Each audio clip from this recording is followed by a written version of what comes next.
What's up and welcome back. I'm John Stark from MakeTheMovieGuy.com, your favorite blind film critic, and today I am reviewing season 1 of Mid-Century Modern. I loved this show. Hulu, please stick with this. I adored this. It feels at times like a traditional sitcom, but it also feels like it's pushing back against the conventions of traditional sitcoms quite frequently. So let's talk about it. Click like and subscribe because I'm developing my own cult following here. That's eventually what we do, right? We sell merch with our names on it because we think we're cool YouTubers and we think actually somebody's going to walk around with my name, John Star Mac the Movie Guy. Or like I'm going to come up with a catchphrase and go, "That's righteous, man." And then you're going to like have "That's righteous, man" on a t-shirt. The future is endless. The possibilities. Anyway, it's also Pride Month, so it's a great time to talk about mid-century modern because, well, this is they're gay in the series. I am. They are. We both. Everyone. It's a thing. It's a movement. This also has a great performance from Linda Lavin. It's her final performance. She died while they were filming the show, so I did not look up how many episodes she was in, so I was blissfully unaware. I wanted her to keep her around for as long as possible. So at least one of the episodes has to address, which I think is interesting because I think they probably wrote the 10 episodes and then they went with it up until the point that they had her. And then obviously they had to rewrite the remainder of the season. So I kind of wonder what the trajectory was that they were headed for. But I thought they ended it nicely. They started to get into a territory where I was getting a little worried at the end that they might try to replace Linda Lavin because they have had, they've had some recurring guest stars and they sort of kind of bring them in at the end. And you're like, well, is one of these people going to move in? And there's like a suggestion of like possibilities of people who could move in and become the fourth. And I'm glad that they just decided that Linda was irreplaceable because she is. And I think that's probably the smarter decision. I think a lot of times when shows have tried to replace the dynamic, it hasn't really worked. And those shows never really quite find their footing again.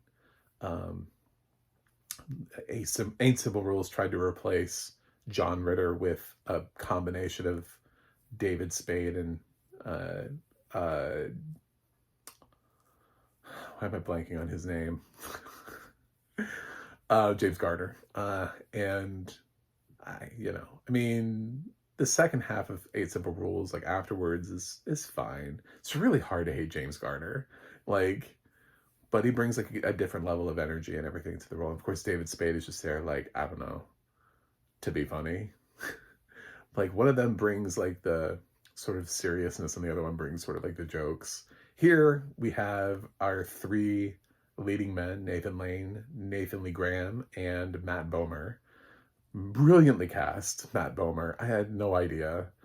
I've seen a lot from Matt Bomer, and I've never seen this from Matt Bomer. I was blissfully unaware he was capable of this.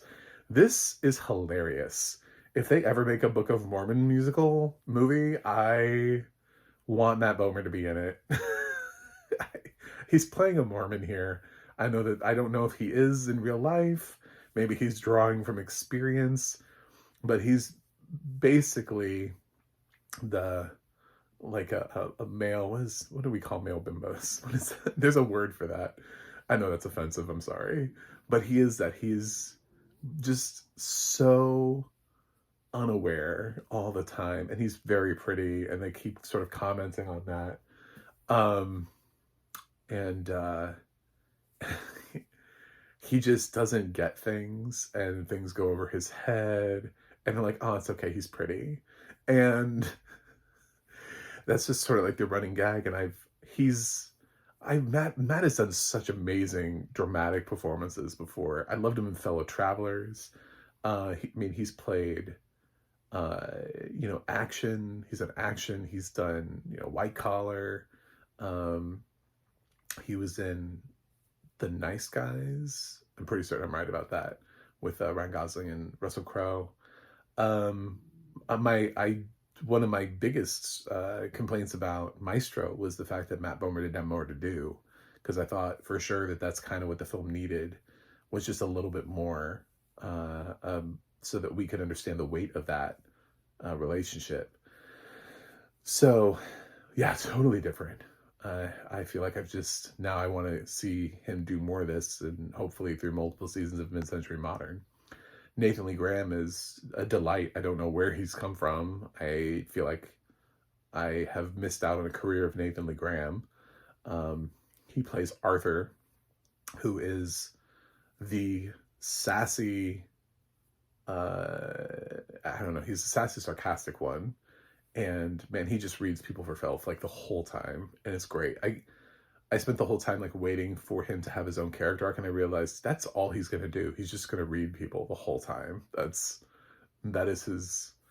I hope he gets. It's possible that they had an episode that was saved for him that was sort of where that would have been towards the end of the season, that would have focused on him a little bit more and given him sort of like a trajectory as a character, like oh, well, this is somebody who's interested in you, or this is something that you uniquely are doing, instead of focusing on the other characters who sort of seem to have their own things going on. He does kind of feel like he's the third wheel of this, but he's not, because he's super entertaining and funny. So it's possible that he ended up losing his episode when they had to rewrite the remainder of the season. And then Nathan is just Nathan Lane is delightful as Bunny. It's two Nathans here. It's really confusing. Bunny is the one who actually owns the house, and Linda Lavin was playing his mom in the show. And he invites the other two to live with him. And so they have this like Golden Girls situation. That's what it is. He's the one that owns the house, but he's a house that's big and he can fit everybody in it, including his mom. So they all come to live in this house together. The other two are sort of in the pilot, were at points in their life where they could do this. They could, move here. And of course, Linda is fantastic.